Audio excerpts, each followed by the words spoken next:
আসসালামু আলাইকুম রহমতুল্লাহি ওবরাকাতুহু। রব্বি ইশরাহ লি সাদরি ওয়াইসির লি আমরি ওয়াহলুল উকদাতাম মিন লিসানি ইয়াফকাহু কওলি। পবিত্র শুক্রবারের দিনে ইনশাআল্লাহ রাসূল সাল্লাল্লাহু আলাইহি ওয়াসাল্লামের দু একটি হাদিস থেকে আলোচনা করব। আজকে যেই হাদিসটা নিয়ে আলোচনা করব সেটা মূলত রাসূল সাল্লাল্লাহু আলাইহি ওয়াসাল্লামের মোজেজা বা মিরাকেল এই সম্পর্কিত হাদিস। আমরা সকলেই জানি যে আল্লাহ তাআলা যে সকল নবী রসুলদের পাঠিয়েছেন তাদেরকে বিভিন্ন তিনি মিরাকেল বা মোজেজা ক্ষমতা দিয়েছিলেন এবং এই মোজেজাগুলি তারা প্রকাশ করতেন। সর্বশেষ রসুল মুহাম্মদ সাল্লাল্লাহু আলাইহি ওয়াসাল্লাম তার সবচেয়ে বড় মোজেজা হচ্ছে আল কোরআন। সেই আল কোরআন আজও অবিকৃত অবস্থায় অক্ষত আছে এবং আজও আমরা তার মিরাকেল দেখতে পাই।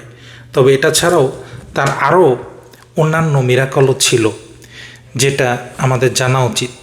তো এই হাদিসে সেরকম একটি মিরাকেলের কথা বলা হয়েছে। জাবের রাদিয়াল্লাহু তাআলা আনহু বলেন, আমরা খন্দকের যুদ্ধের সময় আমরা খন্দক খনন করছিলাম, হঠাৎ একটা শক্ত পাথর বের হলো। তখন সাহাবীগণ রাসূলুল্লাহ সাল্লাল্লাহু আলাইহি ওয়াসাল্লামের কাছে বললেন, একটি শক্ত পাথর বের হয়েছে। তিনি বললেন, আমি আসছি। এরপর তিনি উঠে দাঁড়ালেন, তখন তার পেটে পাথর বাঁধা ছিল। আমরা 3 দিন পর্যন্ত কিছু না খেয়ে অবস্থান করছিলাম। রাসূল সাল্লাল্লাহু আলাইহি ওয়াসাল্লাম অনেক সময় প্রচণ্ড দুর্যোগের সময় তিনি কিন্তু দীর্ঘ সময় বা দীর্ঘদিন উনি না খেয়ে থাকতেন এবং অনেক সময় পেটে পাথর বেঁধে না খাওয়ার কষ্টটা লাঘব করার চেষ্টা করতেন। তো এরকমই একটা অবস্থা ছিল সেই দিন। এরপর রাসূল সাল্লাল্লাহু আলাইহি ওয়াসাল্লাম একটি কুড়াল দিয়ে সেই পাথরে আঘাত করে এবং তাতে পাথরটি টুকরো টুকরো হয়ে যায়। অর্থাৎ এই পাথরটা মুহূর্তের ভিতরে একদম টুকরা হয়ে বালিতে পরিণত হয়। তাহলে এখানে আমরা রাসূল সাল্লাল্লাহু আলাইহি ওয়াসাল্লামের একটা মোজেজা দেখলাম যে একজন মানুষ যে এত ক্ষুধার্ত যে ক্ষুধার জন্য সে পেটে পাথর বেঁধে অবস্থায় ছিল, তখন যখন একটা পাথর তাদের খন্দক খনন করার সময় বাধা হয়ে দাঁড়ালো, সেই পাথরটা অনেক শক্তিশালী পাথর ছিল এবং অন্যান্য সাহাবীগণ সেটা ভাঙতে পারছিলেন না। কিন্তু রাসূল সাল্লাল্লাহু আলাইহি ওয়াসাল্লাম একটি আঘাতে এই পাথরটা ভেঙে ফেললেন এই ক্ষুধার্ত অবস্থায়। এবং তার শারীরিক শক্তি আল্লাহ তাআলা কতটা দিয়েছিলেন এটা আমরা একটা আন্দাজ করতে পারি। তখন এই সাহাবী বলছেন, আমি বললাম, ইয়া রাসূলুল্লাহ, আমার ঘরে যাওয়ার অনুমতি দেন। তিনি যেহেতু দেখেছেন যে রাসূল সাল্লাল্লাহু আলাইহি ওয়াসাল্লাম পেটে পাথর বেঁধে রেখেছেন, তাই তিনি এই সময় অনুমতি চাইলেন যে তিনি ঘরে যাবেন। তিনি ঘরে গিয়ে তার স্ত্রীকে বললেন যে আমি রাসূল সাল্লাল্লাহু আলাইহি ওয়াসাল্লামকে ভীষণ ক্ষুধার্ত অবস্থায় দেখেছি, যা সহ্য করার মতো অবস্থা আমার নেই। তোমার কাছে কি কিছু আছে? তার স্ত্রী বললেন, আমার কাছে কিছু জব আছে এবং একটি ছাগলের বাচ্চা আছে, ছাগল ছানা আছে। তখন আমরা এই ছাগল ছানাটা জবাই করলাম এবং জব দিয়ে রুটি বানালাম।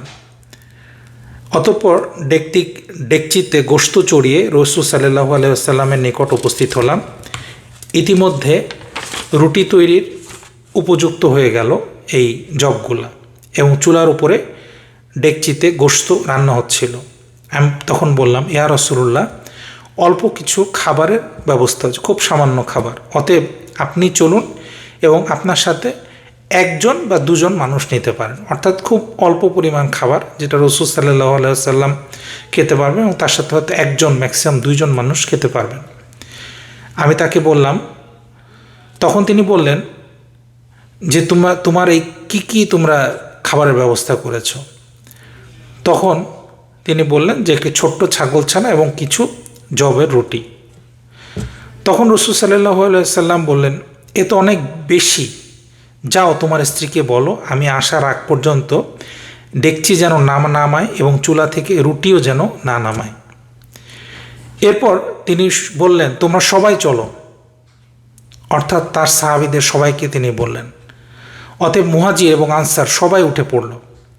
মুহাজির অর্থাৎ মক্কা থেকে যে সমস্ত সাহাবী আসছিলেন তারা এবং মদিনার যে সাহাবী তারাও সবাই রওনা হয়ে গেছে সেই খাবার খাওয়ার জন্য। তখন আমি আমার স্ত্রীকে গিয়ে বললাম যে তারা সবাই আসতেছে। তখন আমি বললাম যে সর্বনাশ, রাসূল সাল্লাল্লাহু আলাইহি ওয়াসাল্লাম তো আনসার মুহাজির সবাইকে নিয়ে আসতেছেন।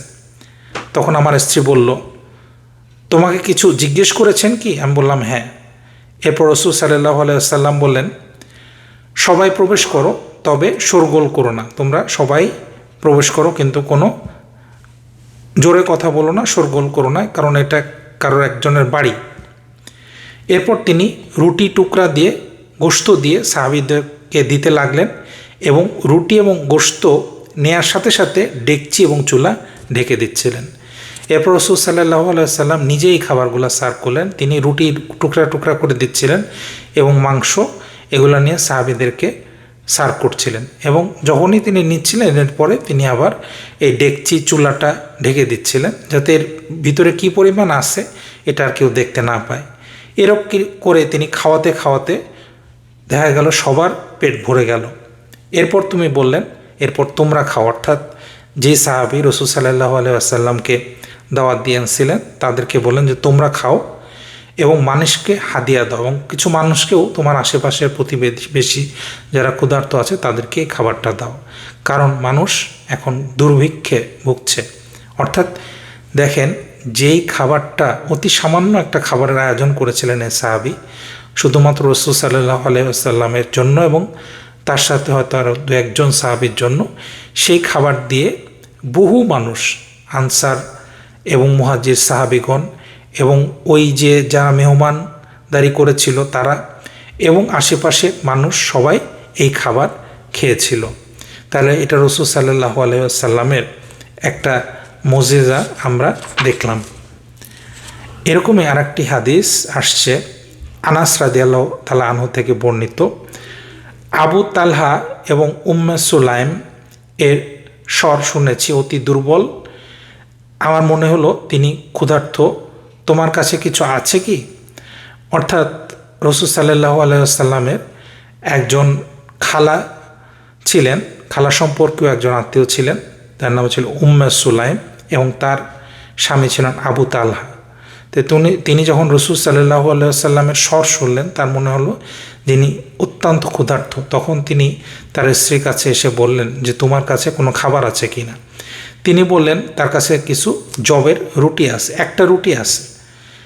তখন এই রুটিটা তিনি একটা ঢাকনা দিয়ে ঢেকে কাপড়ের নিচে ঢুকায় দিলেন, মানে লুকায় দিলেন, কারণ একটা রুটি, এই রুটি তো অন্য মানুষ সামনে দিলে তাহলে এটা তো আর ভাগ দিলে আর রাসূল সাল্লাল্লাহু আলাইহি ওয়াসাল্লাম কিছু পাবেন না।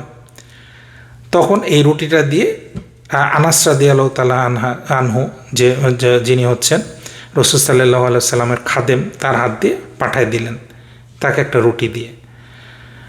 তা আমি তার কাছে পৌঁছালাম, আমি দেখলাম যে তিনি মসজিদে বসে আছেন এবং তার সাথে অনেক লোক আছে।